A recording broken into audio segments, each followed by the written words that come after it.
తెలంగాణలో గత ప్రభుత్వం ఆర్థిక వనరులను అమ్మి ప్రభుత్వాన్ని నడపడమే కాకుండా వాళ్ళ కుటుంబాలకు చెందిన బినామీ పేర్ల మీద మార్చేశారని ఆర్యవైశ్య కార్పొరేషన్ చైర్మన్ సుజాత మండిపడ్డారు.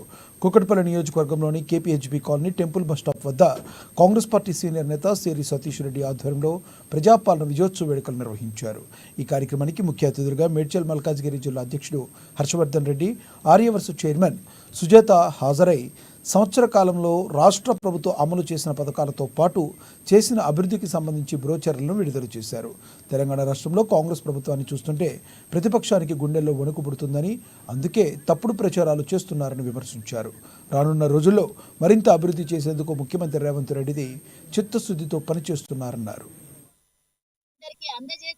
వారికి విషయాన్ని తెలియజేస్తున్నారు. ఈ దొంగలు మాట్లాడే మాటలు ఇందాక సోదరుడు చెప్పినట్టు మనమేమో అప్పుడు అధికారంలోకి రావడం కోసం కాదు, ప్రజా సమస్యల్ని ముందుకు పెట్టడానికి యూట్యూబ్ ఛానళ్ళు కూడా వాళ్ళకు కూడా ఇబ్బంది ఉన్నటువంటి కొంతమంది మనకు సహకరిస్తే వాళ్ళకు కావాల్సినటువంటి కొంత వాళ్ళ సొంత డబ్బు ఖర్చులతో మేము ఆ రోజు ఏనాడు డబ్బు ఖర్చు పెట్టలేదు. కాంగ్రెస్ అంటే పేదల పార్టీ కూడా పేదల పార్టీ. ఎందుకంటే వాళ్ళు ఏర్పడిన 10 ఏళ్లలో 119 నియోజకవర్గాలలో సొంత భవనాలు, కానీ మాకు ఇప్పటికి కూడా అద్దె భవనాలు కూడా లేనటువంటి నియోజకవర్గాలు, దేశవ్యాప్తంగా కూడా సొంత భవనాలు లేవు. సొంతంగా మా రాహుల్ గాంధీ కూడా సొంత ఇల్లు లేనటువంటి విషయం మీరు గమనించాలి.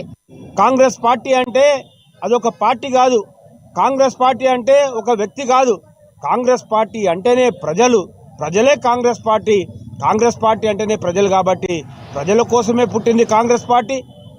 మనకు కాంగ్రెస్ పార్టీ ప్రజల మధ్యనే ఉంటుంది, ప్రజాక్షేమం కోసమే పనిచేస్తుంది. మహబూబాబాద్ జిల్లా